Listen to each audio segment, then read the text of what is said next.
күні қу түлкі ауыл жаққан астанға барады. Қақ жағдайын сұрайды. Менің саған бір емім бар. Егер сен есектің миын жесең, сен тез жазып кетесің бірден дейді. Мен оны бұлақ астан айтады. Мен оны бұлақ қайдан табамын дейді.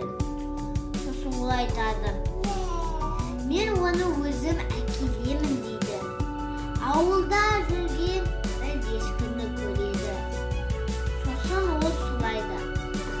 Есек, сенің қағдайдайын қалай дейді. Сосын ол айтады. Мен әсені жүрмін сасадым дейді. Мен саған күнгі бар, суы мол жерге апарайын ба дейді.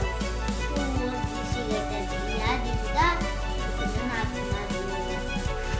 Сосын ол енді есек күн жемде жаққа кетсе, аса оны бірден мүлкіліп тастайды дейді. Сосын түлкі айтады. Екінші сен есектің миын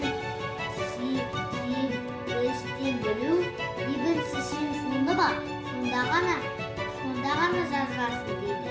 Суынып сеу керексің дейді, сонбастан сен жазылмай қаласың дейді. Сосын жобалы суға кеткенде қу түлкі етін жеп, миын жеп, суын ішіп алып жеп қояды. Сосын алыстан келеді.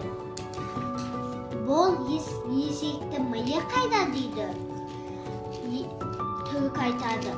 Ағам-ау, егер бұл есектің миы бар болса сізден қоқан еді ғой дейді. Сосын астан таңғалық барады.